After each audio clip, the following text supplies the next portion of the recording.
What are the fears that the other side has about the situation? What are the fears, what are the accusations they might make at you, about you, towards you? There's nothing that works faster and more effectively than driving a stake through the heart of somebody's fear other than just recognizing it.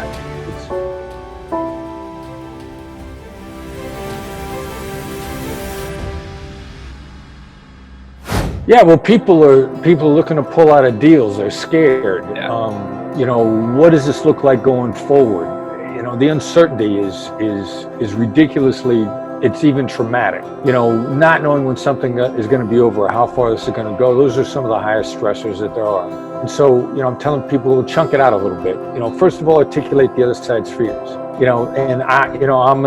We'll use adult language here, not bad, but a little bit. I got a client called us up and said, this is a shit show. And I said, all right, so that's the way to describe it, because it cuts to the heart of the matter. It's what everybody's feeling. So when you talk to the people that are scared to death and feel like they're in the middle of a manure show, to calm it down a little bit more, say that exactly. Say, this is a shit show. You're scared to death. You don't know when this is going to be over. There's nothing that works faster and more effectively than driving a stake through the heart of somebody's fear other than just recognizing it. It seems counterintuitive, but it's enormously effective. And that's what we're coaching people to do, help them clear their heads by facing this head on in an unflinching and fearless fashion.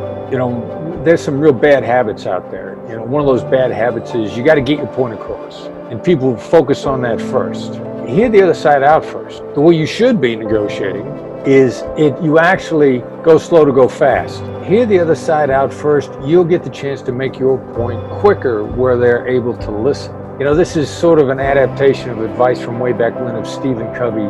He said, seek first to understand, then be understood. Well, this is seek first to demonstrate understanding in order to be understood. So yeah, we should be doing it. It's mostly an argumentative society these days, battling counterpoints when nobody will listen.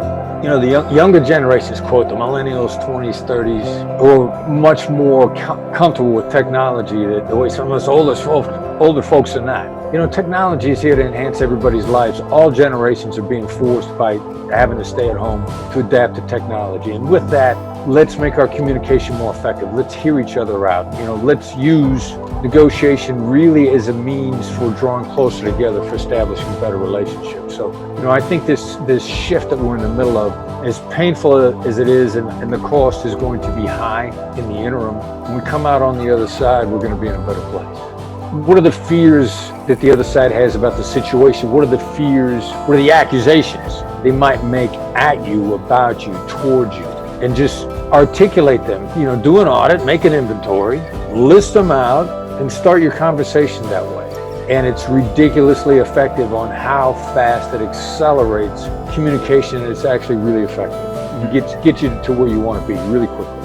What the other side's perspective is, that's empathy. It's easier said than done, because what if you disagree? Well, you should really be able to say, what if they're wrong? You should still be able to say their perspective. And the tactical aspect that we added to it, why we use that term, is when empathy was first sort of came back into common language, it's been 30, 40 years really. We didn't have neuroscience to back up how the brain works, and we got it now. So if we know how the brain works, why not tactically take advantage of that?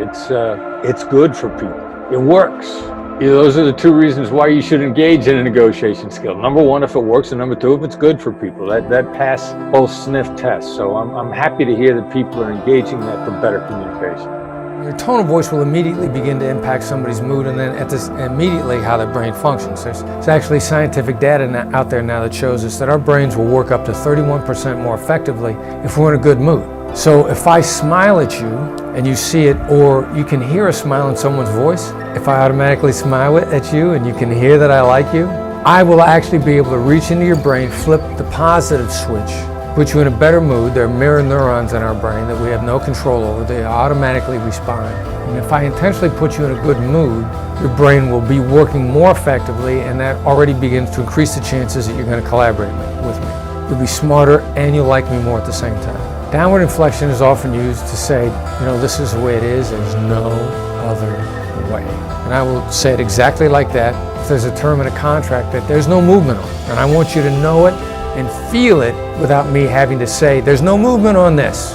which, maybe you want to yell at somebody, and it's ineffective because that triggers a different part of the brain and makes people angry and they want to fight. And I've done this in contract negotiations. I've said things like, we don't do work for hire, just like that. And lets the other side know there's no movement whatsoever. I also may need to put you in a more collaborative frame of mind. And if I want to ask you a question, I'll say something like, it seems like this is important to you? And I'll inflect up. It's more driven by context. And I can use upward inflection to encourage you and smile while I'm questioning. And that'll make you feel less attacked by being questioned, because people are made to feel a little bit defensive when they're questioned anyway. So if I know if I have to question you, if I want you to think about a different option, then I'm going to be as encouraging as possible while I may be very assertive at the same time. The mirroring that I teach is not the same as the way most people think of mirroring. Most people, when they think of mirroring, they think mirroring body language, mirroring tone of voice, even using the same words. It's not that at all. The mirroring that I teach is much more simplistic, and interestingly enough, has a great impact on how the other person interacts with you. And it's just repeating the last 1 to 3 words that they've said, word for word, 1 to 3 words, or it's repeating a selected 1 to 3 words.